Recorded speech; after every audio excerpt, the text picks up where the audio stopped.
start this out. The good thing is I'm very new to Chris's work. I've seen his work at the Cape Breton Farmers Market and at other markets as well. The Ross Ferry, I think you joined us at the Ross Ferry's market a couple of years ago. But I don't really know a lot about Chris's inspiration and how long he's been doing this. So I thought I'd start with that. So how many years have you been doing your photography? Probably about 25 years in total.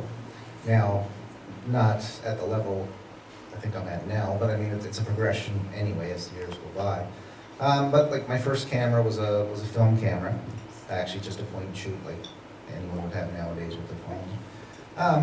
Yeah, and then just progressed to using it more and kind of thinking I wanted more options with lenses and focal lengths, and so then I went to an SLR, which still was at that time film. So then I read all the books and all the the nature photography books, because that was kind of my main interest. And of course, all the nature photographers at that time were using Kodachrome or Ektachrome, which was a slide film, which I thought that they gave the nicest colors, and so that's what I wanted to do, just because everyone else was doing it, not really knowing how to utilize it properly, but I was going to learn, and I did. And like at that time, a roll of Kodachrome, you get 36 exposure. It'd be $20 a roll. Right. And so you'd be kind of a little picky on what you took, what pictures you took with it. And then you weren't done there, you had to get them processed, so it was another $20 just to get the slides back. So this is probably late 90s, so I mean, it was $40 for 36 exposures before you even seen something on paper. And back then, if you look back now, nothing was ever that good. Right. So, that's just the way it went. Yeah. So, yeah. Well, you know what, I'm going to touch on one of the points you made. You said that you did a little research on other nature photographers. So how does nature inspire you? It always did. I think it was instilled in me anyway, as long as I can remember. Dad, and my Uncle Ray, and Uncle Eddie, and my Uncle Mike, and my Uncle Stosh. They were all avid fishermen, hunters. And you just grew up listening to the stories, and I mean, it just you listened, and you were in awe, really. And then, when you're old enough, Dad would take you once in a while, not all the time, but once in a while he'd take you, and then you just fell in love with that stuff. And then as you get older, then you get to spend time with your uncles a bit, and just it grew. The love for nature grew, the love for the outdoors, fresh air, even and gathering from the land as well. Like in a Polish community, like we all know, most Polish families at some point picked mushrooms or berries or anything to gather for the household, and you'd have your spots, and there were secret spots to that family. And, That's right. My Uncle Ray, he'd never tell me all his good spots.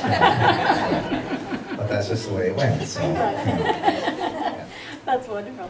So, what was the first photograph you ever took? Do you know what the first photograph was? I really don't know what the first one Yeah. was. I mean, the first one I put in a frame that I was happy with myself, it was probably a shot while I was fishing in Badek River. And the sun was going down, and I was kind of heading back to the car, and there was a reflection just in the trees on the shoreline. And I like that, and that was with my first point and shoot. And that's the first one I can remember actually putting in a frame, that I was happy with. But I wouldn't be happy with that. You wouldn't be happy. So now that we're on that point, what is your favorite photograph that you have ever taken? Yeah, probably the most asked question when I do the markets, or I'm talking to someone and other photography lovers, and the answer is always the same. I said, I'm hoping I didn't take it yet. Like, you're always happy with the picture, with a certain picture maybe you got lately, but I'm just hoping I never really did get my favorite. And I think that goes into the passion of continuing to do it, and the love of the outdoors. You're always waiting for that moment and the light. So Yeah, so I don't, I hope I didn't take it yet, but I mean, I do have some favorites that are popular.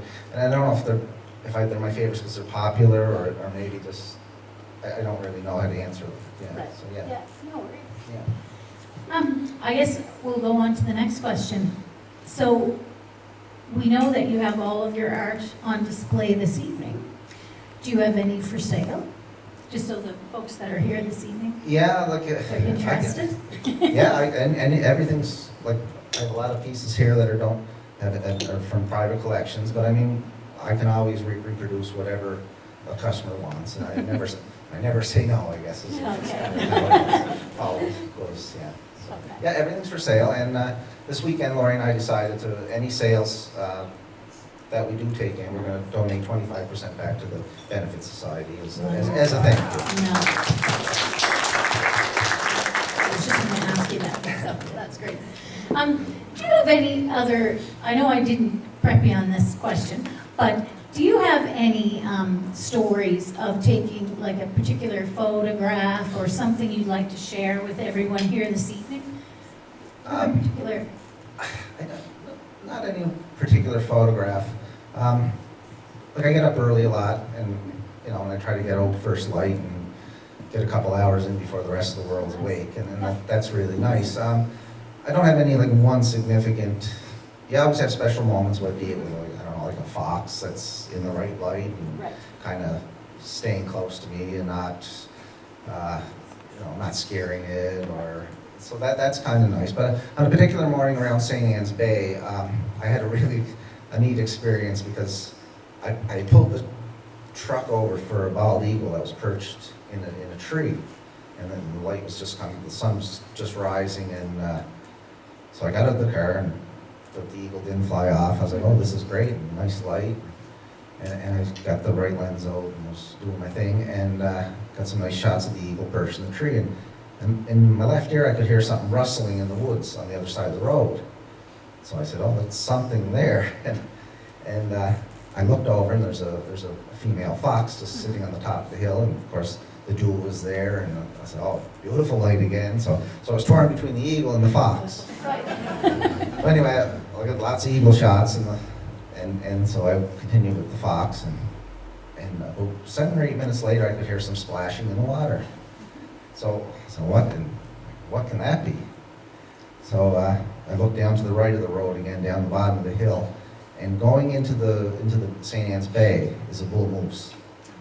So this is an eagle that got my attention. The fox got my attention. And to a bull, I thought, this is ridiculous. Like this stuff doesn't happen. So anyway, I got the lenses out, and I was taking a picture of the moose down in the water, and I said, I'm going to have a field day with this because the moose is not going to go anywhere. It's just going to go out and swim. And so I changed up, brought a couple different lenses, different focal lengths with me, and at that time the fog was just lifting on the water, so the light was just what you wanted. Like it just doesn't happen all that often, or hardly ever. And so I'm thinking I'm going to have a great morning with this bull moose now. And so I go down and climb down over the rocks, and the moose actually decides to swim across the bay, like probably about 2 or 3 kilometers to the other side. So I didn't have quite as much time as I thought, because but the moose went on. But it's just stuff like that that gets, keeps you going. Right. Yeah. It's like they all come out when they know you're there. Well, it doesn't always happen that way, and that's for sure. But that was a special morning for sure. So I have one more question, and then I'm going to ask everyone in the audience if you think about it while I'm asking this question, if you have a question. But my last question is, I've often seen when I saw your name, I've seen the fox.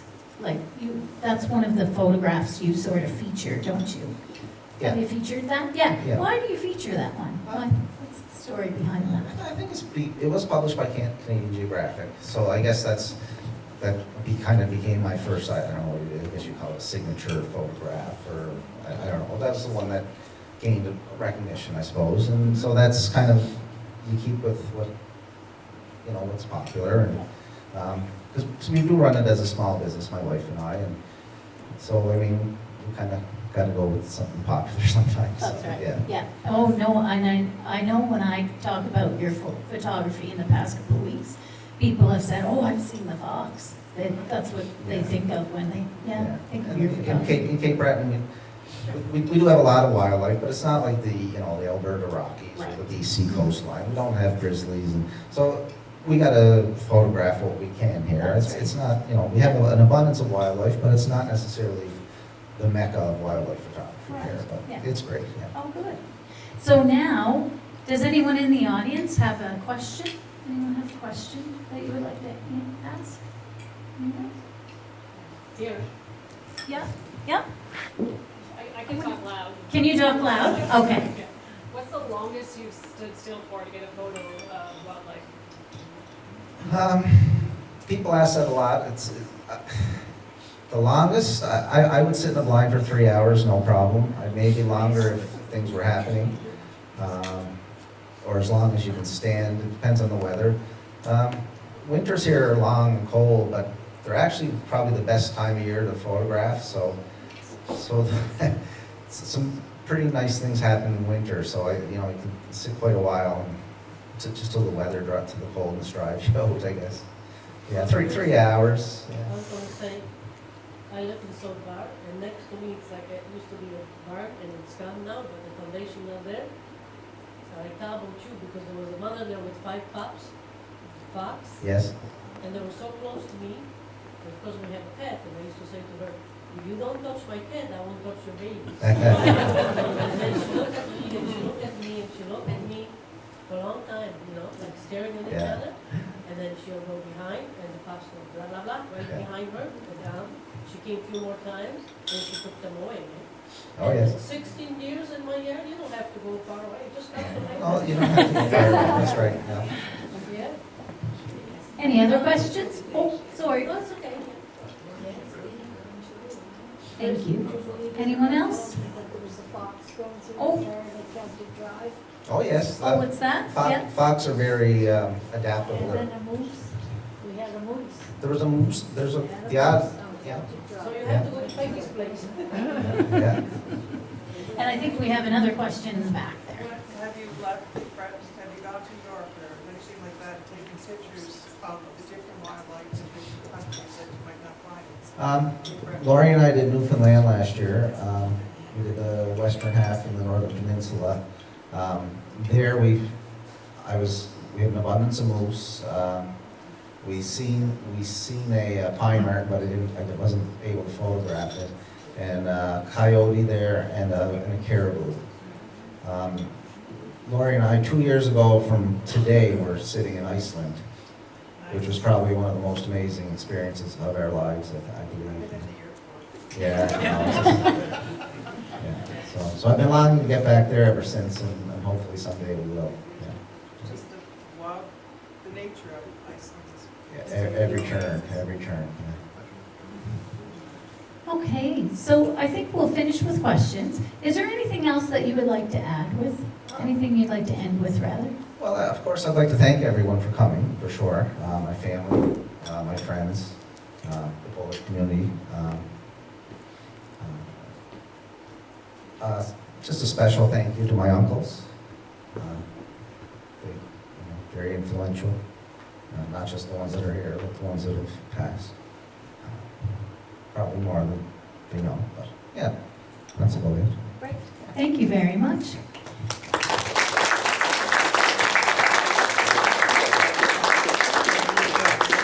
So before we end this section, I just want to say that we will have our exhibit open. Chris's work will be featured for the next 2 days. On Friday, it's from 4 to 7. Am I right? Yeah. And Saturday from 10:30 to 2:30. So, of course, we will not have the tables here, but if you want to let folks know that they can come anytime between those times, and we will have all the COVID-19 protocols in place, so no need to worry.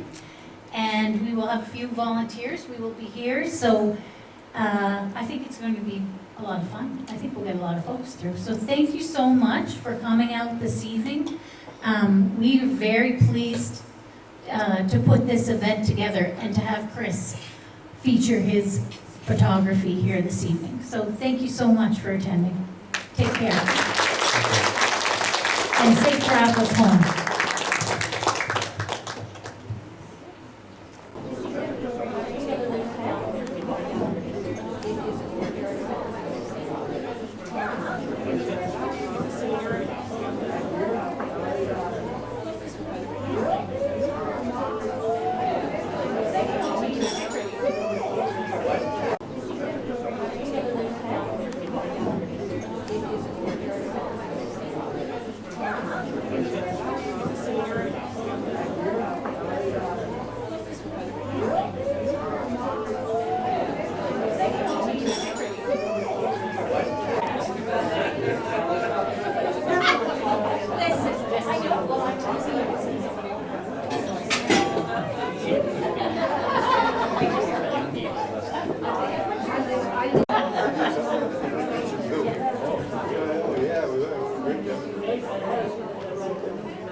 your last band.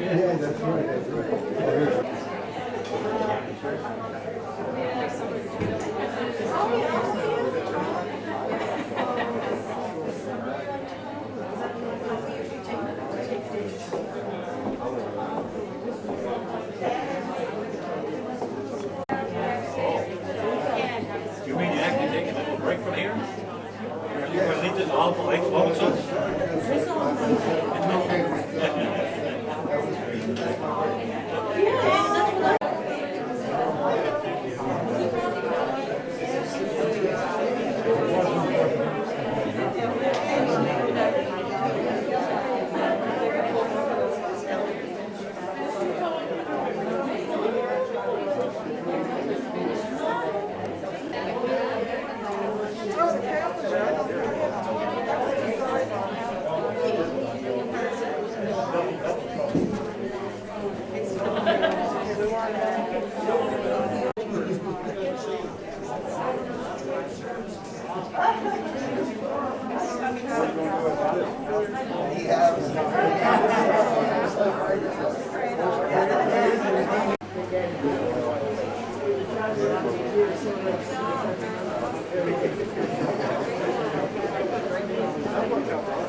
I'll tell you right now, if you're wearing hat, Yeah, great. yeah.